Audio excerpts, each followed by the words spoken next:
Previously on the all-new adventures of the Doctor Who Book Club podcast. So for January, I thought we'll go back to the 90s. We'll also do a book from one of the spin-off ranges, and we'll do a book that is available on Kindle. We'll also do a book that people have been saying quite some time, can you do it on the show? So, Dead Romance by Lawrence Miles. Oh, a Benny book, right? Yeah, but I kind of thought, if we're going to do just one Benny this new year, let's make it one of the big ones. Nice bit of cosy time with Uncle Lawrence.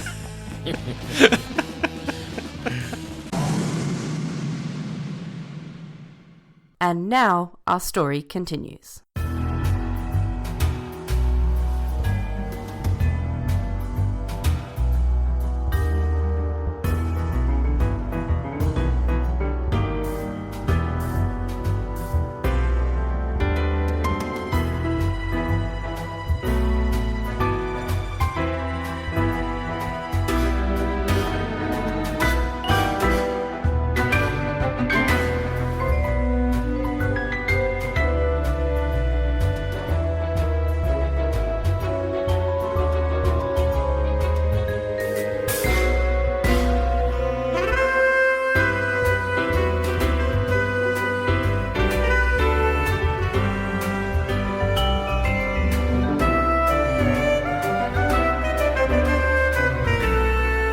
Welcome, everyone, to the all-new adventures of the Doctor Who Book Club podcast. This is Matt in Minnesota. Chris in South London. How you doing, Matt? Great. Happy 2020. I hope it will be, yes. Yes, we're recording this a couple of days before the Series 12 premiere, so by the time this goes out, it'll be a different decade. It will. Gosh, that is scary, isn't it? Yes. Start of a new year, a new decade, and a new season of Doctor Who. Yeah. But we haven't seen it yet. And so the modern series of Doctor Who will have crossed as many decades as the original series. Oh, I never thought about that. That's... Huh. Unless you count the McGann as part of the... if you count it as its own little thing. It's its own thing, yeah. Yes. Yeah. Wow. Yeah, that thought just occurred to me as well. I was like, whoa, wow. That's impressive. Yes. Yeah. Anyway, sorry, that kind of derails us. But, no. Yes. And made everyone feel old. So apologies. So this month we are reviewing Dead Romance by Lawrence Miles. And for those dear listeners who thought, gosh, 34 episodes in and they haven't yet mentioned the leaky I Am Foreman bottle universe, then this episode is for you. Because we'll get to all sorts of fun stuff with this episode. Oh, yes. Oh, yeah. Yeah, definitely. Definitely will. But first we have some new Doctor Who book news to cover. For the past few months, we've been speculating as to what the full lineup of Target novels this summer will be. And courtesy of BBC Books, we now have the full list that's due out. And there's more targets than we thought. 7 in total. So we've got Dalek by Rob Shearman, cut-down versions of Resurrection of the Daleks and Revelation of the Daleks by Eric Sayward, as well as a cut-down version of The Pirate Planet by James Goss, and then the TV movie by Gary Russell. So I thought that was going to be a long shot, but that's coming out with about 10% newer revised content, according to Gary. And then we also have The Witchfinders by Joy Wilkinson and The Crimson Horror by Mark Gatiss. So quite the list. Yeah. And they'll be made available in July. And it'll be interesting to see whether they stick with the matte covers like the recent targets they've released, or if they're going to go back to the glossy covers. I don't know about that, because like the 5 or so that they published the last couple years, they're beautiful and stuff, but they texture-wise, they just don't quite fit in with the old ones, to whether or not these new ones are going to have the same covers or not. I suspect they'll probably be consistent with what they've done recently, I imagine. But yeah, which is better for the environment, so. Yeah. But not collectors. Screw the planet, I want a perfect collection. Yes. A theme of this book, perhaps. Yes, very much so. Yes. And also due out next month in February is At Childhood End by Sophie Aldred. So look for that next month as well. Yes, I'm very intrigued by that, I have to say. So, Chris, what do you have for show and tell this month? So, on Boxing Day, which is the 26th of December for people in America where Boxing Day is not celebrated. Except for Canada, which is part of America. I said America. Canada's in North America. I said America. Oh, you mean the United States? Yes. Okay. Yeah. Yeah, no, I have enough Canadian distant relatives so that if I say America and I'm meaning to include Canada, then I will kind of get punched. So Fair enough. I learned that mistake when I was 15, and I am not unlearning it. So we've got something that that you people in the Americas, the North Americas, have had for a while. We've got BritBox with Doctor Who on it. Yay! So I've been watching classic Doctor Who, sort of streaming it, and it's been rather good. One thing I would say from a user experience point of view is that I'm not able to actually get it on my TV unless I kind of like Chromecast it. And for some reason as well, it doesn't automatically go on to the next episode. So I'm only able to, at the moment, watch episode 1 of quite a few stories. Well, hopefully they'll fix that. Yes, it does feel like a minor design flaw. Yeah. And given that other people aren't complaining about this on Twitter, I'm kind of thinking, maybe this is just me, but I don't know. I have one of the newer Apple TVs, and they have the BritBox app on there, so I'm able to play it directly off the TV, no problem. Yeah. I'm a fairly new subscriber to it as well, because I mean, I've got the DVDs and Blu-rays, and it's just like, well, why would I want to? But, the convenience of not having to get up to change the disc is really nice. And then they're using a lot of the remastered content anyway, so that's good. And the animations as well, which is cool. And the UK version has a bunch of stuff that the US version doesn't have. So, like, we don't have the TV movie, for example. Yeah. And I don't think we have Shada yet either, and some other stuff. Yeah, we've got Shada. We've also got some of the kind of like the lost episode. Well, not the lost, you know what I mean, orphaned episodes. Yeah, we've got all of the Dalek Master Plan. No, we don't. But that would be kind of cool. They've also got the pilot episode, which is cool. And rather brilliantly on the app, they have top 10s for each Doctor. They've also got Tom Baker's picks. And so I had a look at that, and all of his picks, I think, were in the Hinchcliffe era. I'm like, yeah, that sounds about right. Probably not going to pick anything with Lana, is he? Yeah, you'd think he would, though, like City of Death or something, but yeah. Yeah, it might bring back too many bad memories, who knows. But they also had the top 10 Colin Baker stories. So his whole run, then? Alas, Time Lash was not in the top 10. Oh. And Sylvester McCoy's top 10 excludes... Actually, go on, guess the 2 stories from Sylvester McCoy. That would exclude, I would say, Paradise Towers and Delta and the Bannermen. Correct. Huh. Yeah, Time in Irani is in there above Delta and the Bannerman. Well, it is a regeneration story. It is a regeneration story. It is probably important for the overall narrative. And a sequel to a pretty good episode, The Mark of the Rainy. Yeah, it's true. It's true.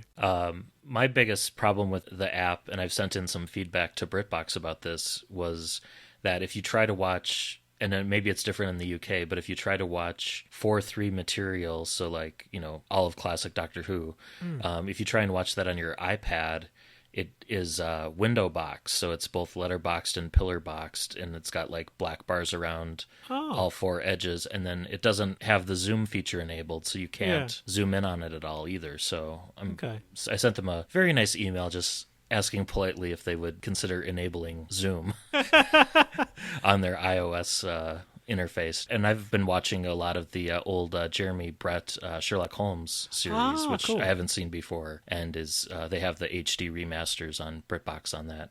And then real quick, one thing I would recommend on BritBox, and I don't know if it's in the UK version, but it is in the US version, is there's a made-for-TV movie from the early 2000s in there called Cruise of the Gods, which is a hilarious kind of comedy about a sci-fi sea cruise. Okay. And it stars Steve Coogan and Rob Brydon and David Williams and James Corden and Russell Brand. So it's got a pretty good cast, and it's very funny. Okay. So if you get a chance, I would check that out. I've never heard of that. Okay. The show within a show is hilarious. It's called Children of Castor, and it's filmed on like the old tube cameras and stuff. So you've got like the video trailing effects and stuff. It's really fun. Interesting. I shall keep a lookout for that. Cruise of the Gods. Cruise of the Gods. Yep. But unsurprisingly, BritBox have announced that it was like a huge percentage of their download stuff. I think it's almost 20 to 1 downloads that they've been having sort of the last couple of days have been Doctor Who related. I was like, yeah, and there'll be a lot of people because you can have a trial for 30 days for free. So cool. there are going to be a lot of people just watching as much Doctor Who as they can over the Christmas period before they go back to work. That's great. It'll hopefully be kind of like the Twitch marathon they did, where who knows, maybe we'll get new fans coming in. As a result of that too. Well, I mean, I know friend of the show Sophie's been doing a few bits of artwork due to the whole Doctor Who BritBox thing. She's been spending a bit more time with doctors that she hasn't encountered as much. Yeah, it's good. It's good. It's good stuff. Very cool. How about you? What have you got for show and tell? My show and tell this month is just a preview of Console Room, which is taking place this weekend in Minneapolis, and I say this weekend as in future tense in January, right after this episode goes out. Yeah. But it'll be taking place this weekend in Minneapolis. More specifically, it'll be in Bloomington, Minnesota, next to the Mall of America. Cool. I'm going to be on 3 or 4 different panels throughout the weekend, so any listeners who are there, please come up and say hi. One of the panels will be about the new series Companions, and one is a panel about nonfiction Doctor Who books, and I'll be on a few of the panels with Arnold Bloomberg of ATB Publishing and Robert Smith ? So that'll be fun. Yes, that'll be good. For the nonfiction panel, if I remember to, I'm going to try and bring in a bunch of out-of-print books, from over the years. And one of the newest nonfiction Doctor Who-related books that I'm going to talk about as part of the panel is called What is the Story of Doctor Who by Gabriel Cooper. And it's a short, target-size book coming in around 105 pages, and it's full of illustrations. But it tells the story of Doctor Who behind the scenes, from An Unearthly Child all the way through the 13th Doctor. Cool. And it even covers the wilderness years as part of the history. And it has like a illustration of a kid curled up on a couch reading a Doctor Who book. And there's another illustration of Tom Baker recording a Big Finish audio. So it's kind of a fun read. Cool. A few minor errors here and there, and maybe some oversimplification in parts when it comes to producer errors, but it's really well done for a kid's book, and apparently it's part of a larger series of similar books called What is the Story of ... which is a New York Times best-selling series, but I hadn't heard of it before. No, me neither. But it was a kind of a pleasant surprise. I got this book on a whim, and it was like, oh, this is actually really well done. Yeah. Did they try to explain the unit dating controversy to the under-12s? No, they do not. They do include a fully illustrated timeline, and it firmly places John Pertwee in 1970, so I think they've taken sides. Yeah. Sides in a time war, yeah. Okay. Cool. So, let's move on to Dead Romance. We should mention that this is a doctorless book, so this is one of a series that we're doing right now where we're kind of doing spin-off media that isn't specifically Doctor Who focused. This was first published in March of 1999 by Virgin Publishing, and it was reprinted 5 years later in March of 2004 by Mad Norwegian Press. And then the ebook version became available 9 years after that in March of 2013. And it was originally released number 19 of 23 in the Benny New Adventure range. And there's some added bonus content too. Did you read the Kindle? I have, yes, yeah. I read the ebook version, so I've read the additional material that aren't necessary, I think, for enjoying the original novel. But, yeah. And it includes a new introduction from Lawrence Miles, which he wrote in March of 2004, and then the extra stories are Toy Story from Perfect Timing 2, Grass from the September 2001 issue of the Magazine of Fantasy and Science Fiction, and then The Cosmology of the Spiral Politic, which was a previously unpublished essay that Lawrence Miles wrote for the benefit of other writers in the Faction Paradox book range as kind of like a backstory sort of thing. Yes. Anything you'd say about Lawrence Miles? in terms of his output and everything. So we've done it before. He did Christmas on a Rational Planet. He is one of, I would say, one of the towering giants of the wilderness years, particularly around that period from 97 to sort of like 2000, 2001 or so. And and of course, he went on to create his own his own spin-off line with the Faction Paradox. Yeah, his books are always, shall we say, they're never particularly light in subject matter or just general kind of. There's always a lot of stuff going on, and this is no different. Yeah, and he wrote Interference books 1 and 2, and then Alien Bodies and The Adventuress of Henrietta Street, of which that gets a mention in this book. Yes, it does, doesn't it? Yeah. And in the new introduction for this book, he calls this Book 0 in the Faction Paradox range. Yeah. And I can kind of see that after reading it, why he would call it that.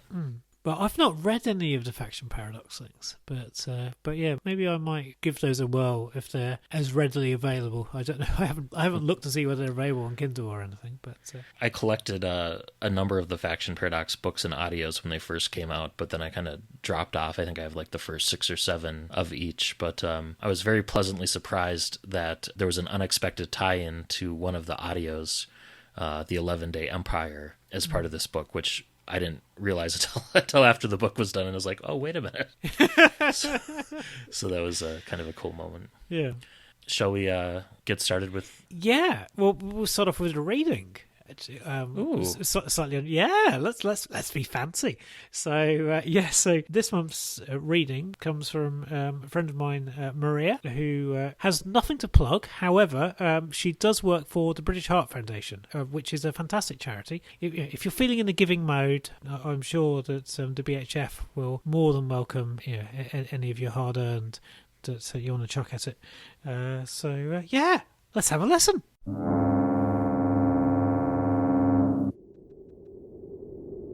First, the world ended on the 12th of October 1970. That wasn't the final end, of course, not the very last day. Most of the property damage was after that, the big cities, the Tokyos and the Berlins and the Riyadhs. They didn't get torn out of the ground until a few days later, but the 12th of October was when it all started. Note how I put it in italics, just so you know how big and scary it was. Just you wait, I'll be underlining things next. I was in London when the end came, which makes me unique, I should think. I don't suppose anyone else from my neighbourhood is still alive by now. Nobody human anyway. London. Let me tell you about London. London was the capital city of England, which was a country that liked to tell itself was the cultural heart of the whole world, on the grounds that it had invented all the things that were great, like Shakespeare and the British Broadcasting Corporation and even the Beatles, who came from Liverpool, which was a small suburb of London, according to all of the tourist guides. In 1970, there were about 7.5 million people in London, although I think most of them would have liked to be somewhere warmer. What was it like? Well, there were gutters stuffed full of last night's chip wrappers, and there were roads packed with taxis, driven around by men with bad complexions who stank of cheap cigarettes. Everything stank of cheap cigarettes, because the adults smoked, and the children collected cigarette cards that turned the fingers the same colour as dead newspapers. There were streets full of people who complained when nobody was listening, and who shut up again whenever anybody was. People who said the government should bring back national service. People who wanted something Ted Heath couldn't give them, even though they couldn't remember what. There were pensioners, wherever you looked, talking about the war and drooling onto the pavements. Yes, I know it's cruel, but I was only 22, so I had the right to take the piss out of all people whenever I felt like it. It was a dull, wet, bleached on the walls kind of city that tasted like grease or closed down cafeterias. And I hope that's given you a good feel for the place, because it's taken me hours to get this part right. Thanks, Maria. Thanks, Maria, for reading that. So should we jump right in then? Yeah, let's. So the book starts just before midnight on September 27th of 1970, and we're told this is 2 weeks before the end of the world. A young woman named Christine Summerfield is found in an abandoned building site, babbling and screaming. She calms down by the time she gets to the local police station, and eventually they release her, as it isn't worth holding her, and they've just arrested someone much more important. 2 unidentified young women have recently been killed and mutilated in a manner reminiscent of the Charles Manson killings in California, and the police have just arrested a tall blonde man who was behaving suspiciously in the area of the building site, carrying unidentified electronic components as well as a very sharp knife.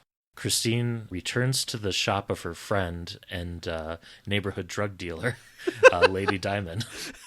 Because it's a Lawrence Miles book. There's a neighborhood, your friendly neighborhood drug dealer, who also seems to sleep with the Rolling Stones. And lives on Henrietta Street. Yes, yeah. And her friend is called Lady Diamond. And while she's there, Lady Diamond's not home, but Christine knows where Lady Diamond keeps her stash of cocaine, which gets a lot of references in this book as well. Yes.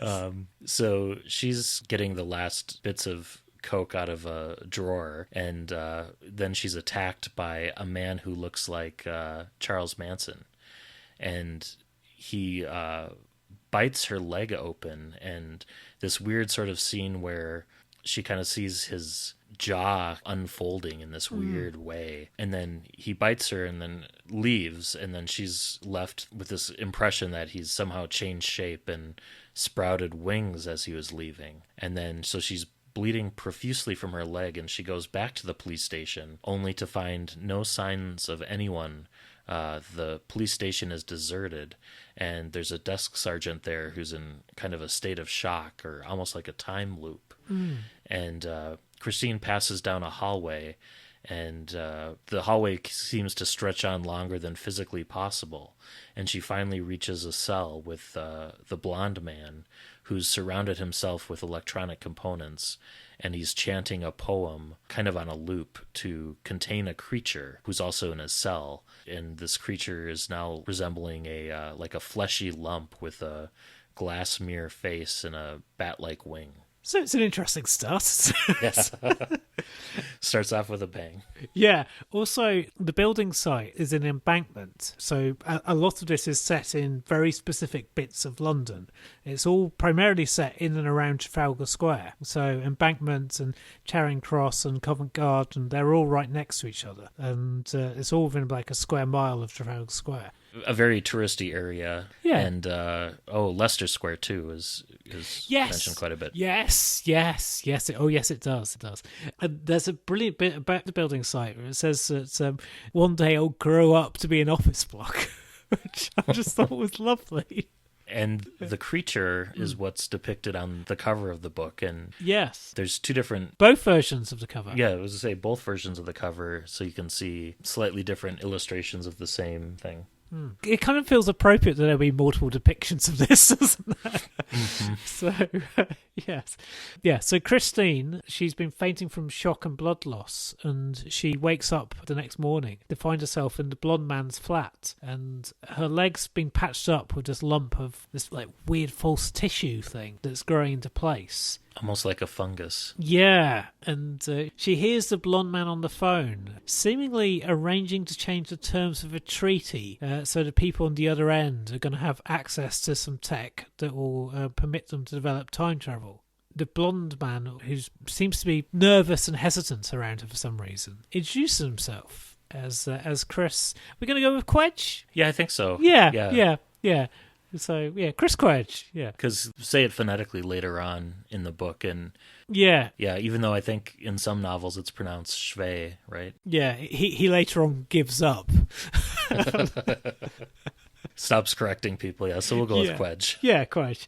So, and Chris Quedge apologises for getting her involved. However, because she's interrupted the ceremony to control this thing that he refers to as the Sphinx, she's become part of proceedings, and so he's got no choice but to bring her here with him. And Quedge is an agent of a race of time travelers. Who could those be? Lords of Time, almost. Yes. Yeah, there's lots of like allusions to Doctor Who content in this. Yes. Which, of course, this being a spin-off, an unofficial, not part of the official Doctor Who universe book, we have to like rename some of those things. Or the author does, I should say. Yeah. But yeah, Time Lords. And I think as we come across other people like that, we'll maybe fill in who they are too. Yeah. Just so people can kind of get a full picture of how this slots into the Doctor Who universe. Because it definitely does. Yeah. For sure. Yeah. So Chris Quedge is an agent of the Time Lords. He's worked for them since they rescued him from one of their own kind, someone he refers to as an evil renegade who travels through time interfering with other civilizations, kidnapping people, and then depositing them randomly throughout the universe whenever he tires of playing mind games with them. Yeah. Seventh Doctor, guilty as charged. Yeah. So we can add evil renegade to the list of titles of the Doctor. Yes. So the creature from the cell, Chris, as you mentioned, it's a sphinx, a creature which feeds on extra-dimensional forces. And this part is... So it feeds on extra-dimensional forces and excretes them into raw space-time. So the really long corridor that Christine was going through in the police station, she was actually working her way through the after effects of... Its intestines. This very kind of Lovecraftian sort of imagery there. So these sphinxes basically create time and space, is maybe a nicer way of saying it, as a biological byproduct. Yes. So in the 26th century, the galaxy, and possibly all of time and space, is under threat by the gods, creatures whose origins are still unknown at the time of, I think in the book range, right? In terms of when... Possibly, yeah. Don't really know who the gods are, or do we? I'm trying to remember. I don't know. I don't think so. Because I think at one point they were supposed to be the people, right? And then that changed. No. So the people do get caught up in the war, and they're being attacked as well. They're separate from the gods, then. Yes, yeah. Okay, and the gods are something else. They're not Daleks. They're not No. Time Lords. No. Could potentially be like the gods of Ragnarok or some of the ancient That's time kind sort of... Yeah. Those types of creatures, or even Eternals, maybe. Hard to say what they are. Yeah, it's a long time since I read Where Angels Fear to Tread, which is when the gods attack Benny's planet. And also, as I think I've said before, that book is more of a synopsis than a novel, it feels like. An outline. Yes, an outline that goes on for about 200 pages. Anyway, right, sorry. So these gods, Yes. unknown origin, or these creatures, they're potentially part of the fundamental forces that hold the universe together, and most of the gods have only recently woken, but some have been active for some time already. And then the evil renegade, or the Doctor, once fought the Sphinx's gods, the kings of space, and fled with a bottle of sphinx-shaped space containing an entire universe. And I think that's a reference to the events of Interference. Yeah, I think it is. Yes. This book kind of serves as a weird prequel/sequel to the events of Interference, because in a timey-wimey way, this was published first before Interference was published. It also means that we carry on our thing of every January having the 8th Doctor. Oh, this would be concurrent. Although the evil renegade, I would think, would be the 7th Doctor. But yes, but anyway, this is the 8th Doctor we're talking about. Yep, it is, yeah.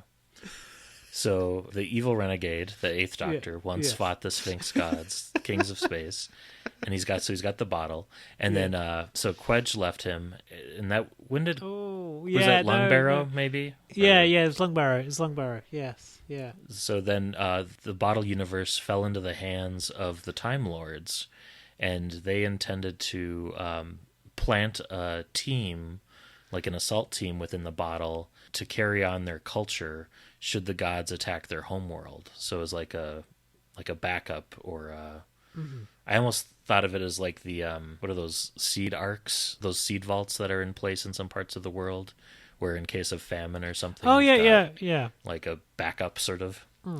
So Chris Quedge was sent into the bottle first to kind of prepare the way and open up the bottle from the inside so the survival team could get in. But he hasn't managed to open up the gateway yet between the universes. Yeah. So where's Chris? So Quedge shows Christine the Sphinx he's captured, and it's a kind of control antibody programmed to remove all alien material from the bottle environment. And Christine guesses that it went for her and then changed its mind. when it could sort of could sense Quedge sort of on her from their brief encounter at the police station.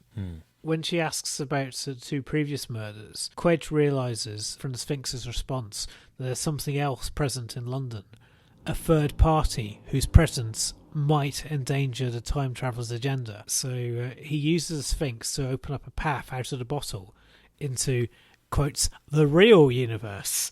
And another agent, Kisti? I was saying Kisti. Yeah, it's Khiste. So yeah, Kisti arrives in response, and the Time Lords have given Kisti the ability to regenerate his body tissue after injury, and he's changed his appearance, becoming a more and more efficient warrior, until his skin looks like a suit of leathery, impenetrable armour. And he ignores Christine and warns Quedge that they have a problem outside, that the Sphinxes have come to the fortress on the planet Simia KK98 to take back the bottle.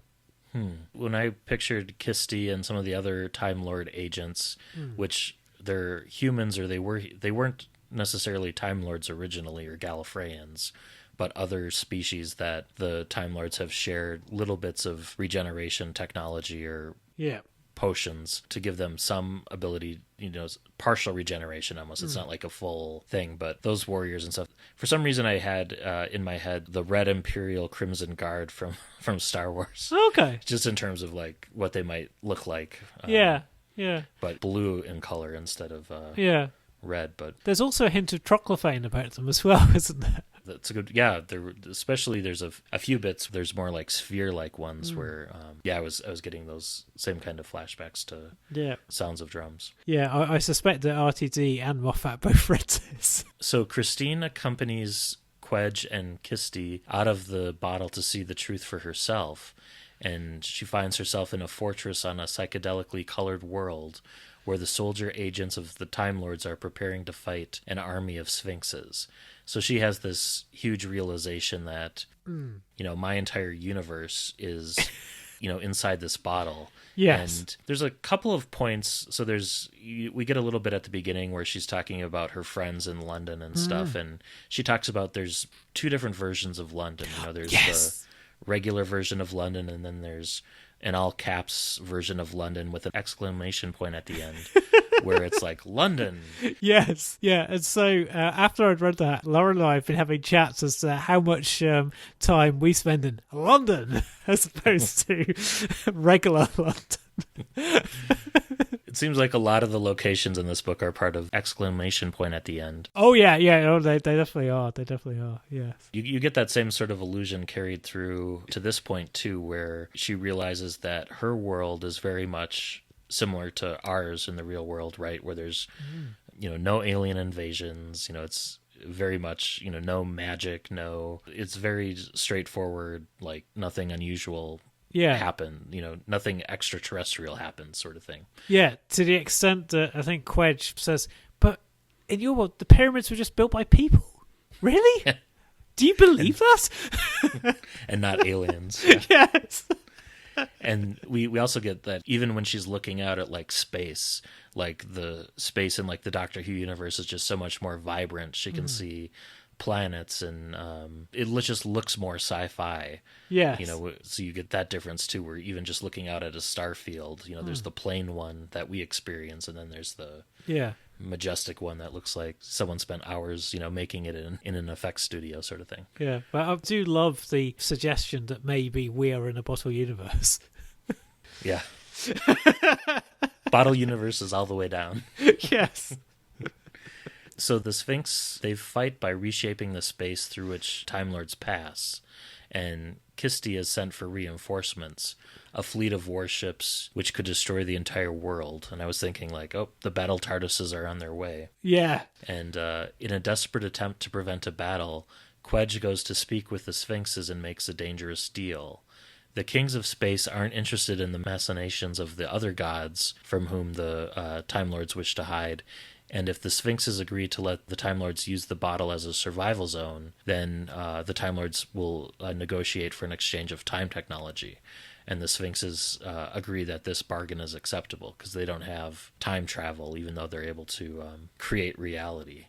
And you get a weird kind of scene where one of the time agents gets decapitated and then possessed by a sphinx just to sign the treaty paper. Yeah. So if someone give up their life and get possessed just for that moment, which was really kind of creepy and unnerving too. Yeah, there's quite a bit of creepy and unnervingness in this book. But yeah, so Christine, she returns to the bottle with Quedge, where he releases the control sphinx under the terms of the new treaty. And Christine is still reeling with the fact that her world's not real. And Quedge convinces her to stay with him, where it's going to be safe. And she realises that there's nothing left for her in her old life anymore. So on one occasion, she returns to Lady Diamond's shop and she sees a blonde girl sort of sitting where she would normally sit and acting exactly as she used to.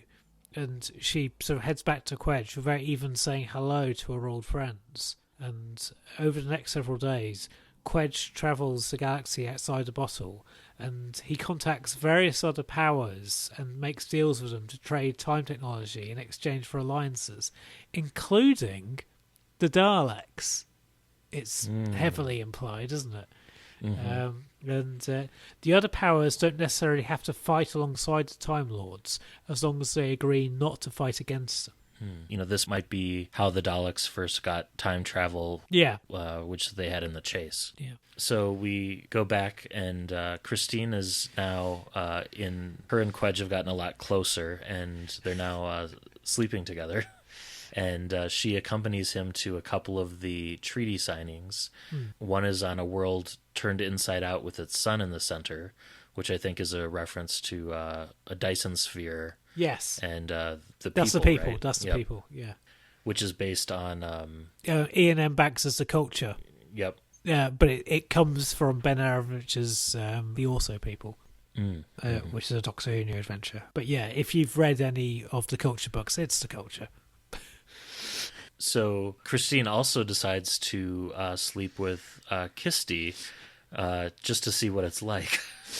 And is amused when Kirsty doesn't understand any sort of lack of resolution between them later. He's kind of monotonous and just really wasn't a good experience, and that part of the novel just made me like, oh, why is she doing this? And she was curious, I guess. She's quite the free spirit, is our Christine, isn't she? Yeah.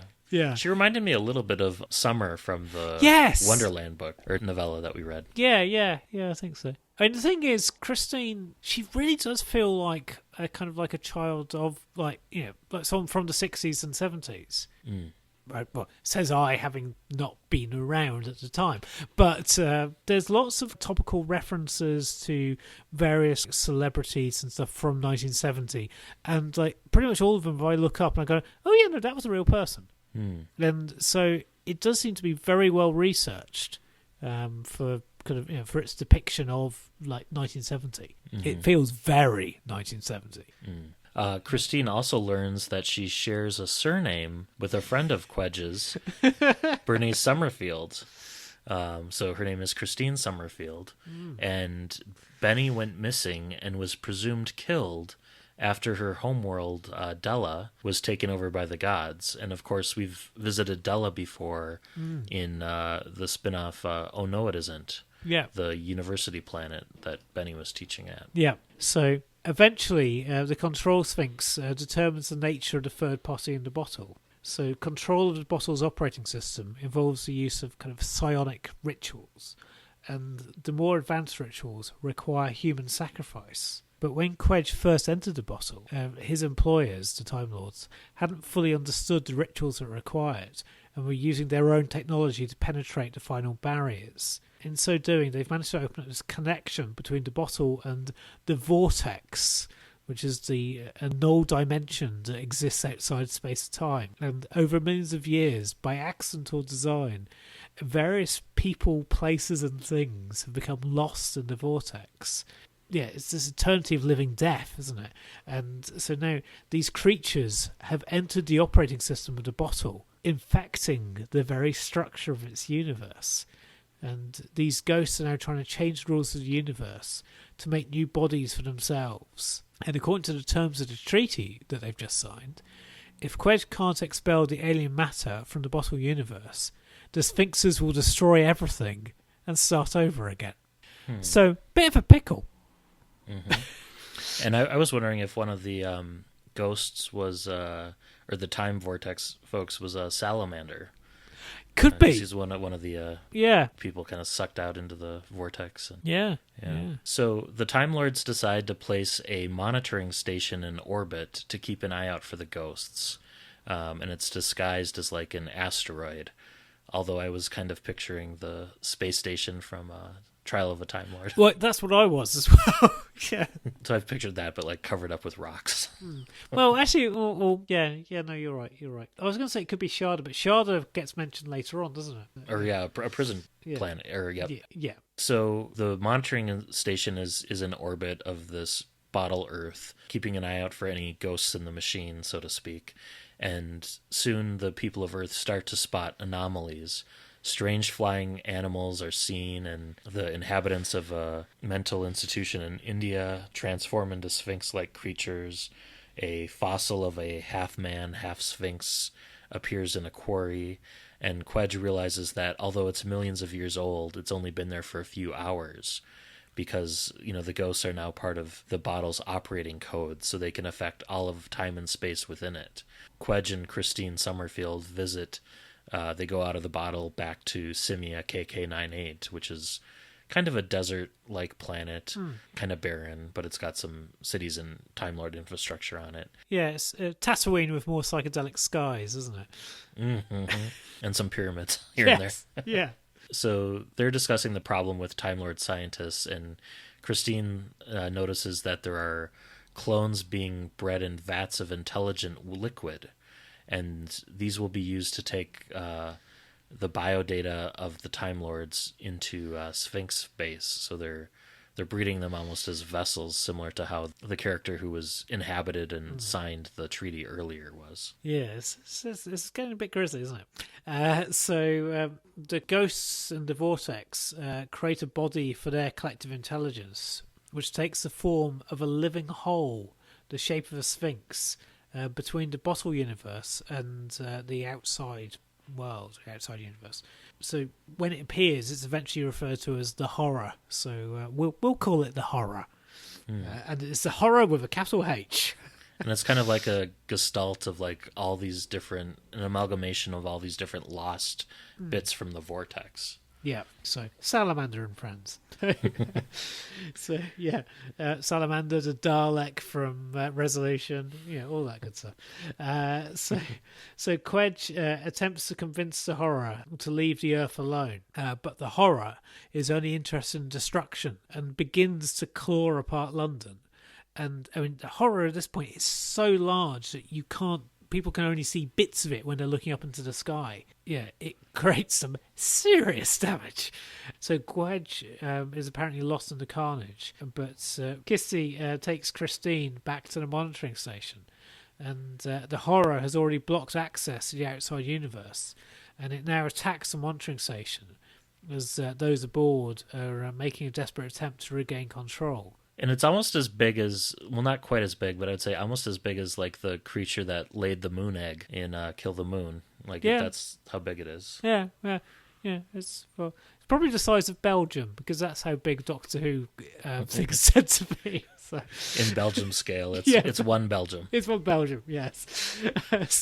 So Christine, she's in a state of shock, but she's determined not to hide away from the inevitable. And she confronts the horror head on and demands an explanation. And she's allowed into the heart of the horror, where all of the people lost to the vortex over the centuries have been joined into a single group, being controlled by a vast computer that was expelled into the vortex in the 25th century following a battle of Chris's evil renegade. So I think this is Sleepy from Kate Orman's book, isn't it? No, because he already used that consciousness in... well... I thought it was a reference to Deceit. And could be like the brain creature from, I had to look that up afterwards, but I think that's what it could be. Any number of things, but I think that like the fan wisdom consensus is that it's potentially a reference to Deceit. Yeah, could be anything really. Yeah. So then the horror explains that in the vortex, all is revealed to be less than meaningless. Even meaninglessness is a concept with some meaning. So dear. So a lot of philosophy here. Yes, yeah. This book's like hard solipsism. Are we a brain in a vat or bottle universes? Or the Matrix? Yeah, so many questions raised. But so obsessed with its own anger and pain, and granted a perspective over everything in all of time and space, the horror knows that there's no reason at all not to destroy everything it encounters. Christine, however, points out that if there's no reason for anything, then there's no reason not to be happy. So the horror is now a part of her universe, where things aren't as neatly resolved as they are in, the Doctor Who universe. So she suggests that it take on human form and live as a human for 30 years to find out how things work in her world, rather than just destroying everything. And the horror is intrigued by her suggestion, but isn't convinced that it's worth it. So in sheer desperation, Christine challenges it to a game of rock, paper, scissors. Yes. And she wins, best out of 3, and the horror agrees to her terms, and the Earth is saved. And she wins by accident. She does, yeah. Because she hasn't chosen what she's doing, but she's kind of like formed as a fist anyway and just brings it out and goes, oh gosh, I've won. Yeah, it felt suitably absurd. Yeah, so Quedge turns out to have survived the attack, but over the next few weeks, as he recovers from his injuries, he becomes difficult and standoffish. And finally, on the night of the 11th of October, he leaves the flat for a walk, telling her to stay where she is. But instead, Christine decides to return to her old home for the first time in 2 weeks. But once there, she finds a photograph of herself and her friends, but with the blonde girl from Lady Diamond's shop in her place. Finally, kind of realising what might be going on, she returns to Quedge's flat, breaks open a padlocked room that she's never entered, and she finds a vat of an intelligent liquid programmed with the memories that she thought were her own. And she goes to the building site where she was found babbling by the police 2 weeks ago, but it's too late. Quedge has already killed the clone that he's been growing in the tank for the last 2 weeks. Very horrific. Yeah, yep. So the advanced control procedures for the bottle require human sacrifice. And I'm not sure why this universe was set up that way, but it was. And roll with it. It's a Lawrence Miles book. I was going to say, it aligns with all the voodoo and potion and stuff that Faction Paradox is known for. Yes, yeah. And Quedge was unwilling to kill even the unreal bottle people, so he grew his own sacrifices and named them after himself and his friend Benny. So Chris, Christine, and then Summerfield. Yep. And the Christine Summerfields were programmed with the memories of a girl he met when he first entered the bottle, the blonde woman that Christine saw in her flat, or in the blonde woman's flat, in order to make them real enough to count as sacrifices. And the third Christine somehow managed to get away from him, and by the time he found her again, her memories had settled into place, and she became too real for him to kill. Which is why you found Christine wandering the construction site at the beginning. So she realizes that she's a clone. And then the incidents with the Sphinx and the horror have delayed Chris, but his orders still stand, and he still needs a third sacrifice. And so by growing and killing another version of Christine version 4, and then version 3, her, and she's still alive, he's completed the ritual, which will allow the Time Lords to enter the bottle. And they aren't sending in a survival team. They've instead decided to move their entire culture into the bottle, uprooting themselves from Gallifrey and invading the bottled Earth to make a new home as far away from the gods as possible. And this, of course, means the end of the world, because all the Time Lords are going to come through. Yeah. So Christine, well, unsurprisingly, she never resolves her issues with Quedge, because whilst he might be a generally good and decent man, he has been deliberately sacrificing 3 people that all look like her and have her memories and are effectively her. And he's also kind of brought the world to an end. Yeah. So not dateable. No, not someone to take home to mother, certainly. So the time travelers, the Time Lords even, begin to reshape the Earth to their own needs, ignoring the human race as an irrelevance, except for those who choose to surrender to a new life as the Time Lord's servants. And Christine leaves the bottle for the real universe, where she sets off on a quest to find a time traveller's homeworld, to find Gallifrey, which has now been abandoned and ruined, so that gods will never suspect that the Time Lords had even existed. And as the last survivor of this kind of bottle universe Earth, Christine decides to find Bernice Summerfield, the closest thing she has to family. And if she can't do that, she'll find the gods, who she suspects are inhabitants of the universe beyond this one. And perhaps, if she continues moving onwards and upwards through different levels of reality, she might one day find the reality that is really real. And that's where we end. What a lovely story. It was weird. It was very weird. Yes. And also, at one point, we get Bernice Summerfield's family history from like the early 20th century onwards. We do, yeah. There's a few interesting characters in there, aren't there? And there's no relation between the clone and this line of Benny's. No, not at all. And I don't know if Christine ever encounters Benny or not. So Christine becomes a character in the Faction Paradox books, but I don't think she does encounter Benny, unless she might do in the Mary Sue excursion. It's been a very long time since I read that, and that was a very odd book as well. It's a Dave Stone book, so which I think it immediately follows this one as well. I don't know if I can read a Dave Stone book set in a Lawrence Miles universe. That might be too one step beyond for me. Yeah, it's the Dave Stone book that I've enjoyed the most, but it might be the Lawrence Miles elements that I'm enjoying more than him. I don't know. Just going back to the history of the Summerfields real quick. Yeah. In the timeline, it presented multiple endings for Isaac Summerfield, Bernice's dad, saying that he both died in combat in 2543, but also that he was in active service until 2595. And I'm wondering if that ties into different origins or maybe tries to reconcile like a discrepancy. Yes, it does. It specifically does, yeah. I haven't read Return of the Living Dad, but I'm assuming that's where some of that gets resolved. Yeah, well, I think certainly in the early days of Benny's run, people were making mistakes about the dates. So I think part of it is due to that, and yeah. We find out that Christine took the book cover as a picture, as a photograph in story. Yes, yeah. Kind of a cool moment. And both book covers as well. Oh, I didn't catch that. Well, yeah, because both book covers kind of depict the same kind of thing happening. So both book covers serve as that. Yeah, it isn't the other Benny New Adventure that we read does a similar thing, doesn't it? Where suddenly the action stops for people to pose for the cover photo. Yeah, and we get a reference to the Grell as well. Yeah. Quedge says that the Sphinxes sound like Grell on morphine. Which, yeah. I wanted to look up, what happened to Christine afterwards. And like you mentioned, she becomes cousin Eliza. So she's in the audio for the 11-Day Empire, which I've listened to, but I didn't know her background back then. So that was kind of the connection. I was like, okay. It's her from that.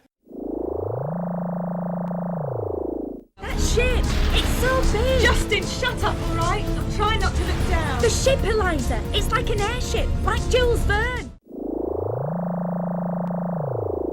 Incidentally, I love the concept of the 11-Day Empire, that there's a whole Time Lord civilization hidden in the missing days when England switched over from the Julian to the Gregorian calendar in September of 1752. It's so clever, isn't it? They're just tucked away. Yeah, it's such a cool idea. So, yeah. So what'd you think of the book? Yeah, I really enjoyed it, I must say. Because we haven't even really spoken about the Leicester Square bit. We alluded to it earlier when we were talking about the geography. But so at one point when the horror is attacking London, it causes chaos in Leicester Square, which is kind of like the cinema area. And it turns the statue of Shakespeare into another Sphinx. And yeah, it's very Ghostbusters-y, but yeah, because that's a real statue that I've walked past like tons and tons of times, and I think because it was set in bits of London that I know really well now, and it didn't get its geography wrong, which sometimes happens.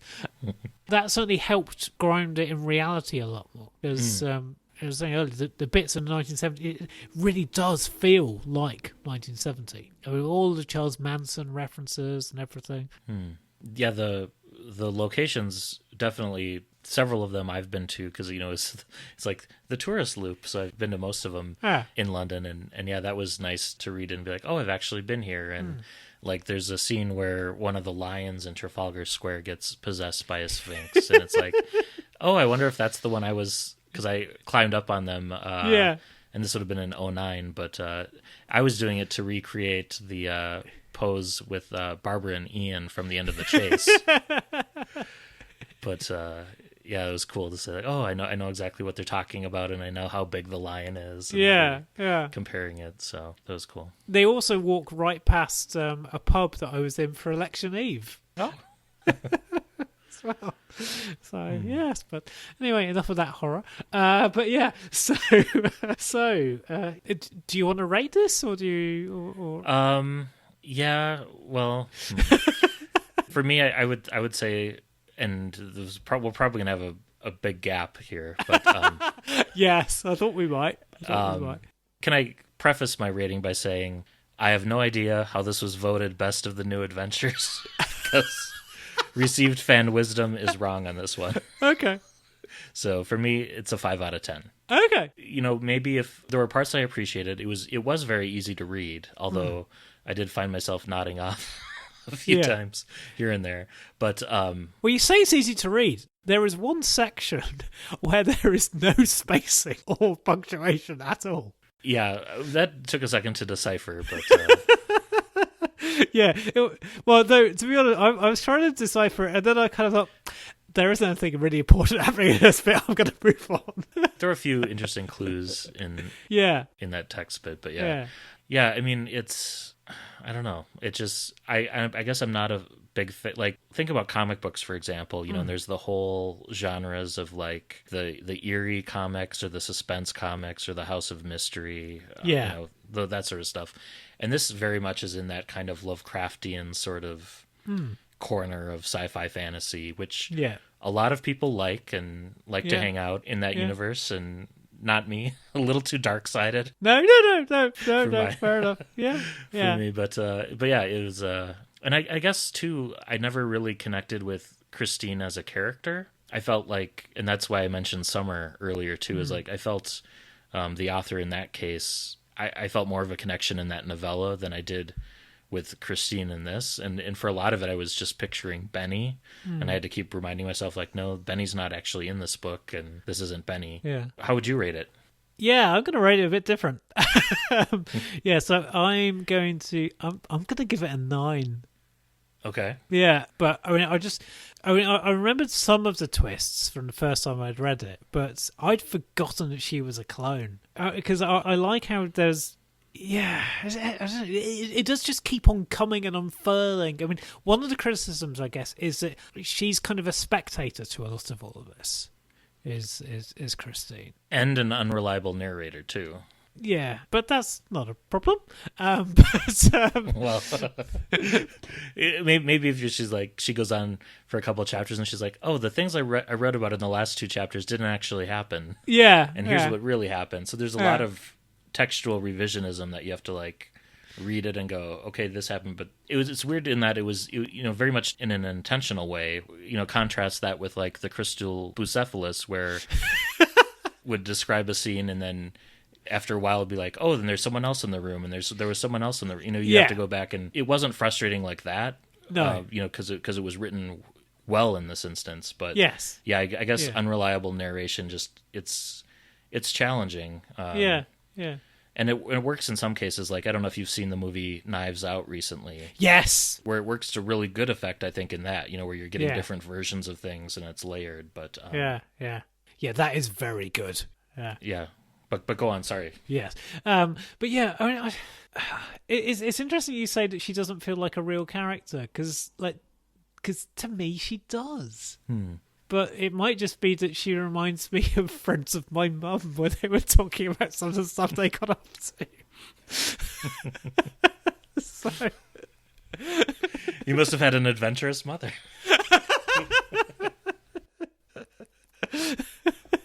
So yeah, she wasn't, no, but like Mum would always kind of come home and say, so you never guess what Mrs. Smith was saying about what she got up to, and she thought I did as well. Okay, I don't know. So that might be why I did just find myself chuckling away at it as well. It's because I think it's really funny at some places as well as being really dark. Mm-hmm.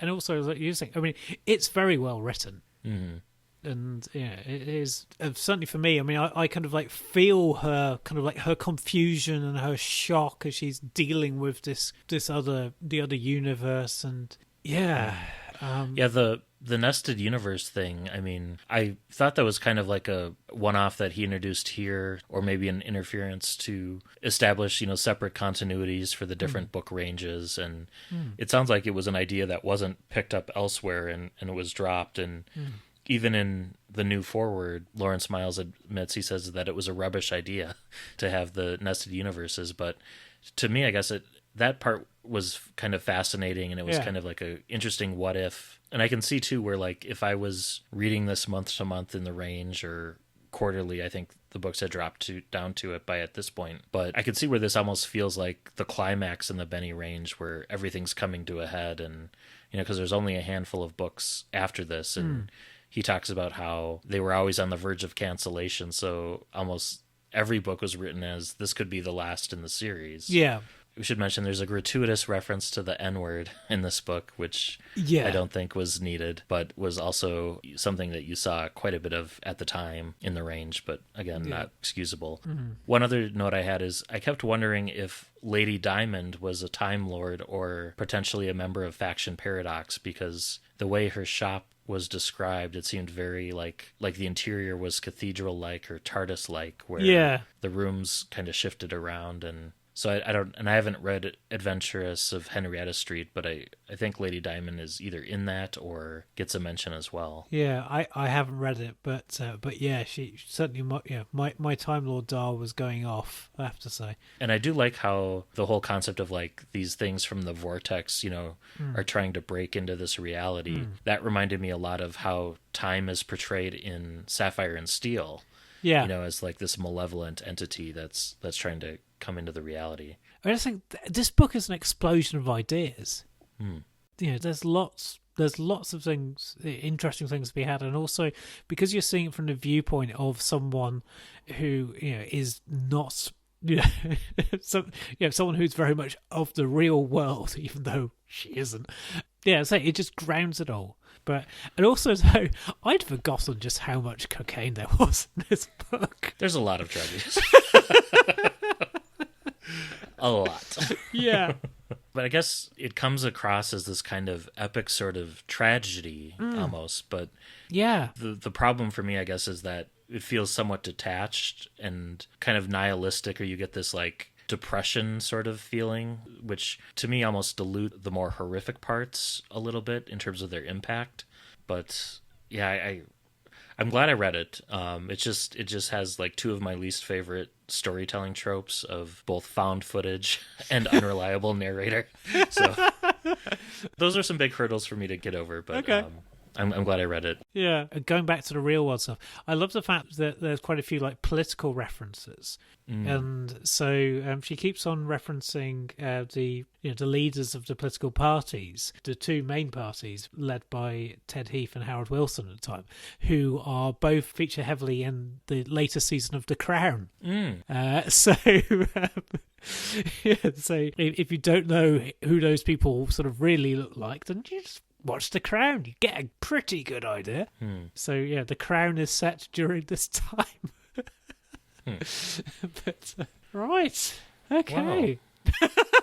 I didn't think you were going to like it, I must say. When I was reading for it, I thought, yeah, Matt's not going to like this as much as I am. I'll say this: I liked it more than I thought I would.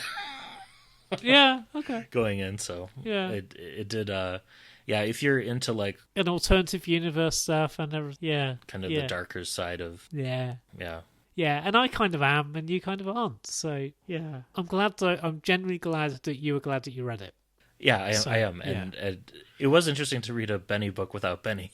Yes, yeah. So on the Doctor Who podcast, we're reading a spin-off series without the lead of that spin-off series. But yeah, so your mileage may vary with this one, but but it is very much in the Doctor Who universe. It definitely is. Yeah, and it's readily available, so on Kindle and such. So it's easily accessible if you want to check it out. And yes, I would recommend it. Mad Norwegian Press is a small publisher, and it's good to support them. Yeah. Anything else you'd mention about it before we move on? I just loved it. It was a bit odd. Very odd. Very odd. A very odd book. And it'll probably be another 20 years or so before I read it again. But, yeah. The Notebook reminded me, too, of the notebook that Benny kept throughout lots of the new adventures where she'd, her diary, and she'd write things and rewrite things and have Post-it notes. And so that bit felt a little similar, too. Yeah, which is deliberate, but yeah. Shall we move on to listener feedback? Yeah, let's. Listen. So we do have an email this month. Yay! From listener Laura from Ohio. She writes, loving the podcast, even though I'm only about 1 for 4 when it comes to finding time to read along with you all in a given month. My favorite episodes are when you review the short story collections. Cool. She has a very interesting question for us, and I've had some time to think about this, so I'll go first, and maybe that'll give you time to come up with one or two. Okay, sure. So Laura asks, and keep in mind this email is from before Series 12 starts. Yep. She wants to know, what are 2 or 3 things that we'd like to see depicted visually on televised Doctor Who in Season 12 or beyond, your ultimate wish list? So I've come up with 3 things, and feel free to jump in whenever you want. Yeah. So the first thing is I would love to see the Draconians return or the Doctor visit Draconia. Yes. Yeah, definitely. My very first thought was Bandrels. Is that wrong? Now, would they be CG or would they be puppet? Would you do the Yoda? CG. Okay. I'm trying to think of a more serious answer, but that really was my first thought. Okay. I've got another one. Yes. I would love to see the Doctor travel back to Earth when the Silurians were at their peak, and possibly be involved in their decision to go into hibernation. And I kind of want to see like a CGI fly-through of an underwater Sea Devil city. And I'd also like to see a ship of Silurians set out for Mars, a la Dinosaurs on a Spaceship, and have it be revealed that the Ice Warriors are descended from the Silurians. Wow. So that's my second one. I have a third one too. Yes. Gosh, yes, yeah. I'm just reeling from that. That's just brilliant. But yeah, I want to see the Rani brought back. Yeah. Yeah, she was kind of underused, and it was a shame that they could, for whatever reason, Big Finish and Kato Mara, it never happened. And I haven't heard any of the new Rani Big Finish audios, but yeah, I think it'd be interesting. And also, don't have her as a man, just have her as a woman, but definitely have her as a scientist. But yeah, no, I'd quite like to see her back. Yeah, that would be cool. And then the last one I have is I would love to see a scene depicted from the Sontaran-Rutan War. I don't think we've ever seen those two species fight on screen, and I kind of want just like one scene where it's a Time War level battle sequence that the Doctor's like in the middle of, and maybe it's at night in a quarry and there's explosions going off. I'd love to see that. Yeah. So the answer I would give to this, I suspect we are going to see anyways fairly soon, is I would just like to know what happened to Ace, but I think we're going to know that fairly soon with Sophie Aldred's novel. I think my other answer is going to be I'd like the Teleptrals to come back. That would be cool. Yeah. And maybe Syl. Yeah, let's bring Syl back. Let's bring back all the lizard base. Yeah. We're going to have Tereptals and Syl and Silurians and Ice Warriors. And great. Well, I'm sure Chippers will do that, yeah. Well, thanks, Laura, for that. Well, thank you, Laura. Yes. That was a great question. Yeah. Listeners can send their thoughts or questions to andwbcpodcast@gmail.com. And also feel free to leave us an Apple Podcast review or a review on your podcatcher of choice. Yep. It helps listeners find us. Yes. Of those, we haven't had any more in the UK since last spoke. Facebook as well. We've had our usual likes. Listener Jeff was excited for our most recent episode. I suspect, as is often the case, most of our social media action's been on Twitter this month. It has, yeah. So we've got some kind words from Keith Say, aka 50DW50 on Twitter. He let us know that he very much enjoyed the 12 Angels Weeping podcast from last month. Ramona, aka TARDIS Song on Twitter, asks if we can start including the ISBN numbers of the books we review. Ooh, so okay. That's a good thought. We can try to do that in the future, add those to the... This one will have two. Yeah. Two different ones, yeah. Yeah. Here's the thing as well. Sorry. Go ahead. Every book that has an ISBN in the UK is included in the British Library. And so I'm drawing a blank. Why am I drawing a blank on the anthology that I was published in last year? Mild Curiosities? That's the fella, yes. yes. Ladies and gentlemen, I'm on medication, so I'll forgive myself for this. But anyway, yeah, so sorry, Sophie, if you're listening. It aligns with the novel this month, so... Yes. So that has an ISBN. So I was like, oh my God, it'd be in the British Library, possibly. Probably virtually. I would say probably the Library of Congress, too, then. What? Oh, gosh. Okay, right. And then we also got a tweet from Arnold Bloomberg of ATB Publishing, and he shared with us that... Is he in relation to Michael? I don't think so. You're not going to be sharing a panel with a son of a possible next president? No. Different spelling of the name. Oh, is it? Oh, okay, fair enough. Yeah, Arnold Bloomberg, who, like you said, a fellow co-panelist this weekend, he's shared that Volume 1 of Bookworm, so the recent guide to the new adventures by Robert Smith and Anthony Wilson, is close to selling out of its original print run. Oh, good. And there are only a handful of copies still available, and it's expected that a second run will be printed sometime in 2020. And they're also looking for an international distributor. So if you live in the UK, please request that your retailer carry their books, and maybe the future ones won't have to be imported over, because I know, Chris, you had mentioned that shipping costs are kind of expensive with those titles. Yeah, though I wasn't hit by random taxes, which is nice, because sometimes when I've got things, particularly from America rather than Canada, so the United States of America, I've suddenly had random additional taxes I've had to pay from the UK customs, which is annoying. Yeah, jeez. That would be. Yeah, so you have to pay it before you pick it up even? Yeah. Wow. Yeah. Well, I've sometimes had to do that with presents. People send me gifts. I'm like, oh, great. And I have to spend 40 quid to get them released. Excellent. Better booming like it. Wow. We don't have to do that here, but at least not yet. No. Who knows? Who knows? Yeah. I think we're ready for... Yeah, you're going to tell me what I'm going to be frantically downloading in the next 10 minutes. If it's available for download. If it's available. We may have to have to go to a used bookstore for this one. Oh, okay. Right. Yeah, sorry, I've just got used to the fact that we've been on Kindle for a little while. Okay, right. So the randomizer's still engaged. Right. I'm going to stick with companion spin-offs, and we're going to venture into yet another book range for the first time. Ah, okay. So for February, we're going to be doing another double feature. Oh, I think I know what it is. A pair of Target books. Yeah. Let's travel back in time to 1986. Yeah. And read The Companions of Doctor Who. Yay. Turlough and the Earthlink Dilemma. And Harry Sullivan's War. Yay. So, you sound excited? Yes. One of the first sentences I learnt in French, and I think I've said before, was J'aime beaucoup le livre de Harry Sullivan's War. I've not read the Turlo book, so maybe I might have also embooked that as well. The Turlo book is written by Tony Atwood, and the Harry Sullivan book, of course, written by Ian Marter. Yes. I'd recommend reading them in publication order, so the Turlo book first and then the Harry book second. Okay.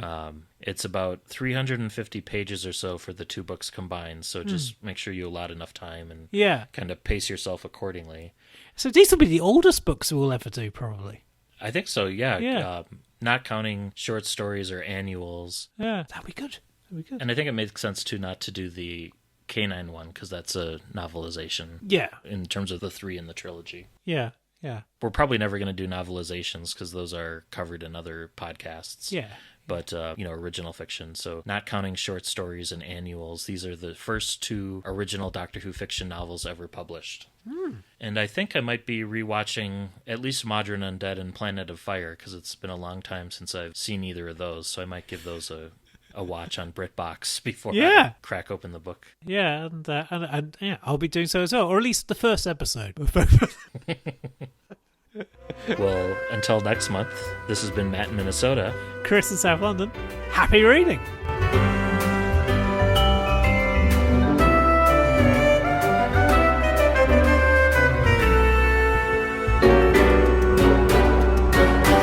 Thank you for listening to the all-new adventures of the Doctor Who Book Club podcast. Special thanks to George C. Music for use of their song, Doctor Who Theme, Swing Jazz Version. You can follow us on Twitter at ANDWBC Podcast and like us on Facebook. You can support the show by leaving us a rating and review on iTunes. You can contact the show by emailing your thoughts to andwbcpodcast@gmail.com. And until next month, happy reading.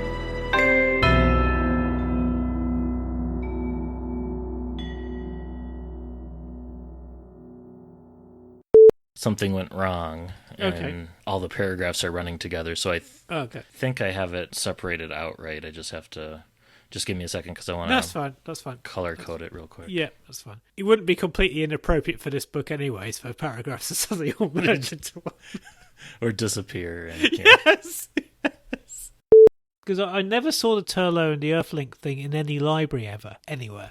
But Harry Sullivan's War I had seen it, which is how I ended up reading it. But What's funny about the Turlo one, on the cover, it's got a picture of space dock from Star Trek 3 as the space station. Yeah. And a like a Star Wars ship, like an Imperial cruiser going into it. So you might also want to read Frontier or watch Frontios, because he makes a few references to his backstory in that. Okay.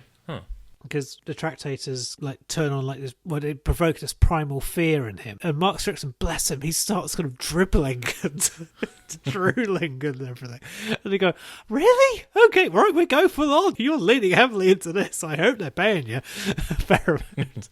It's the BBC in the 80s, of course they aren't.